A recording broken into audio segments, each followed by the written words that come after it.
NXT Gold Rush, trying to get our eyes on NXT out of nowhere. NXT Gold Rush is going to be just from, the NXT Stomping Grounds. It's just going to be another weekly edition, but they're putting a little spin on it. And what's going to get my eyeballs on it is a certain man named Seth Rollins. No, hold on. You got to stop there. It's Seth freaking Rollins. Come on, we got to put some stank on it. So before Money in the Bank in London, he is going to put his World Heavyweight Championship, his first title defense, might I add. Oh, I guess he put his title line on Raw against Damian Priest, but his second title defense with the World Heavyweight title on line against Braun Breaker. Some other matches, you got Dana Brooke against Cora Jade. And then Wesley and Tyler Bate for the NXT North American Championship with Mustafa Ali as a special guest referee. And I imagine Baron Corbin, he's been obviously showing up a lot on NXT. I don't think he'll probably be too far. No, he's in week 2, I believe. I believe he's in the following week. I believe Baron Corbin's in the week 2 version of the Gold Rush. There is. Oh, you're right. Okay, yeah. I didn't realize. Okay, week 2. Yeah, we got Carmelo Hayes. We got Baron Corbin and Carmelo Hayes for the NXT Championship itself. I saw him advertise for it. Yeah. So here's a quick question: 2 weeks of this. Do you think it should be 1 week? Yes, should be 1 week. Do you think this should be a pay-per-view event? No, I like it on TV. The reason I think this should be not a pay-per-view event is because NXT is running a lot of pay-per-view events. They have the Great American Bash event, I think, which is a special attraction coming up right before SummerSlam, not in Detroit for some dumb reason. Yep. And they just ran their event. I'm trying to think where they just ran an event. It wasn't well attended. But Lowell, Massachusetts. They're obviously struggling with attendance too. The difference is they're not the main WWE roster. But I think, here's the thing, this card right here, if you put this as the Great American Bash, or you put this as Battleground, or whatever these other special events NXT has been running, you're going to draw more than the 2,000 or 3,000 that they were just running, because your main event matches include people like Baron Corbin, Seth frickin' Rollins. That's the issue. Braun Breaker and Carmelo Hayes is going to draw it's a minor league match. Granted, it might be a major league match in the future, but right now it's a minor league championship, so it's going to draw a minor league crowd. It drew, I think 2,500 were in Lowell, Massachusetts for Battleground or something like that. Yeah. And I don't know how much they're going to draw in Austin, Texas for Great American Bash, but it'll probably be 2,500, right? So I think this could run you an arena where you draw 7,000, where you fill up a 7,000 seat arena, all the way around, because Seth freaking Rollins and the World Heavyweight Championship on the line. This could draw what you're essentially drawing for these house shows for WWE. And dude, realistically, based on what they've released, because I know they're still releasing some more details. In a 2-hour show, you could realistically get away with 7 matches. If this was in Lowell, Massachusetts, I didn't drive to Lowell, Massachusetts for Battleground, right? It's about a 4-hour drive from Syracuse, New York. If you told me that the card was the WWE World Heavyweight title, Seth frickin' Rollins versus Braun Breaker, the NXT Championship involving WWE star Baron Corbin, and wondering if he's going to be more of a long-term stay in NXT, because I think, he could do some good down in NXT, and he's definitely doing some good just being involved in this. And he needs a fresh coat of paint. Those 2 matches alone, as well as some other championships like Wesley and Tyler Bate, which, again, aren't going to draw me by themselves, but you add those matches to the already pretty good card. They're value matches. I might make the drive then. That might be something like I drive. Here's the thing. I wasn't going to drive to Rochester, New York for NXT Battleground. That kind of thing. It was not really interesting. I went to the NXT, Stand and Deliver in Los Angeles. Not just being 9 o'clock in the morning, but it wasn't what NXT takeovers were back in the day. Yeah, it was okay. So I just feel like you're going to get some TV ratings, which is good. I just feel like the actual NXT standalone events could use some WWE star by the power. Way, I like the branding of this too. I do like the fact that, honestly, you could get away with 6 matches, because if you're calling it Gold Rush, and we've already talked about this a few weeks ago. There's more gold in this than Night of Champions. That's true.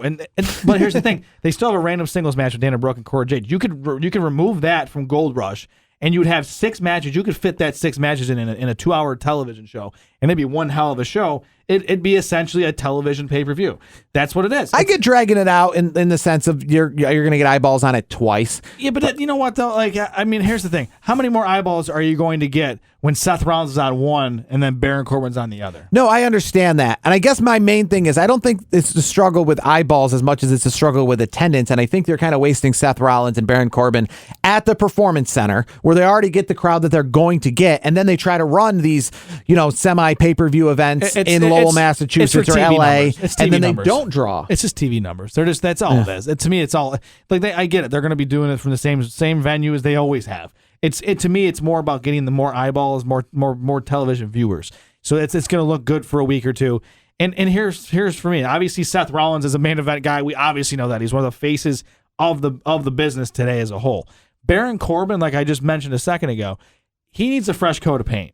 And I think NXT would be good for him as a fresh coat of paint. Absolutely. He could clean, get some things, change his character a little bit, change his gimmick a little bit, because he's kind of been in no man's land for a little while. So I think for him, even if, I don't expect him to beat Carmelo Hayes, but if he has a good showing, I think he still stays down there. Obviously, if he wins, we know where he's going. It's tipping the hand a little bit. So an early update on ticket sales for NXT's Great American Bash, which will be Sunday, July the 30th in Cedar Park, Texas, right outside of Austin. They're currently only trying to get 3,600. They've already sold 1,800 seats with about 1,800 seats to go. Yeah, so half. But half is in still too, looking at the picture right here, a lot of TV side needs to be covered. But yeah, I think if this card that we're looking at for NXT Gold Rush was one single event, I don't think they would struggle to get 3,600. I think they could sell that whole plate. They could easily get 6,000 because essentially if these events, because look what they're getting for WWE house shows. That's what I'm saying. So if they're getting this for WWE house shows just to see Seth Rollins, 5,000 people are going to see Seth Rollins. 5,000 people are just there to see the World Heavyweight Championship of Seth Rollins or people from the Bloodline.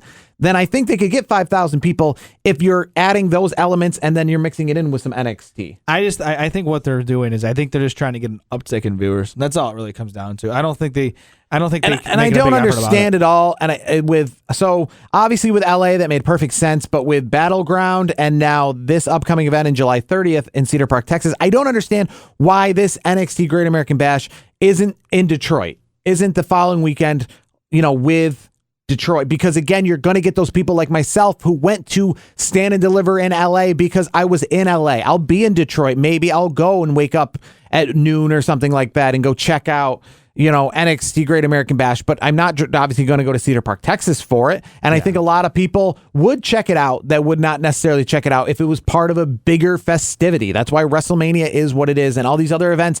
NXT takeovers in the past, even when they were great, even when the NXT takeovers were drawing 15,000 people by themselves, they still were being bookended and paired with WWE events like the Rumble, like SummerSlam, like all these other things, and they could have drawn by themselves. So it's strange that when they're struggling to draw that they don't tie it in somehow. I don't really understand that. It's weird to me, WWE, how they even just tie in SmackDowns, for example. Like SmackDown obviously was in Puerto Rico and will be in London, but SmackDown won't be the night before Payback and SmackDown won't be the night before SummerSlam.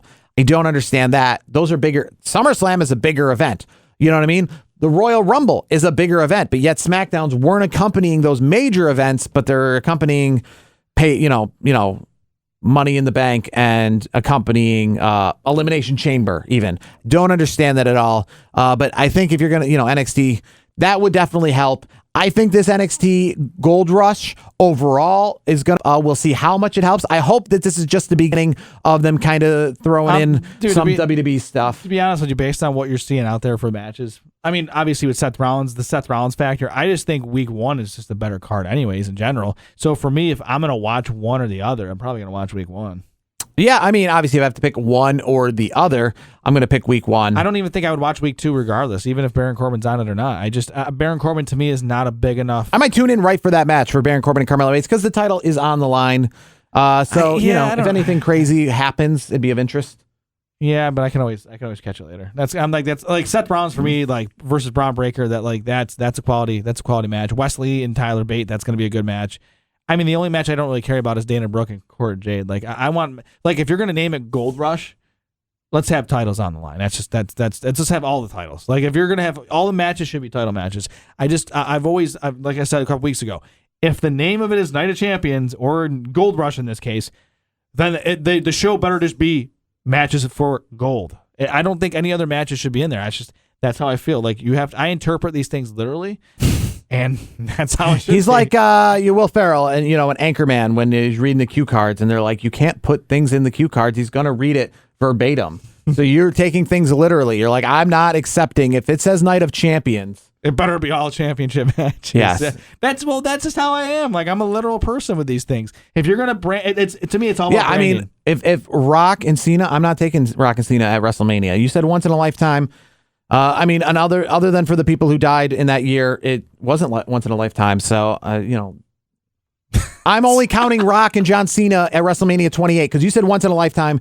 The second match, I'm not counting that. No, because we're taking it literal. But Gold Rush, NXT on television, the USA Network next Tuesday. The most interest that I've been in NXT in a little bit, and we'll see if it holds up to snuff and if it holds up to being something that is worth watching.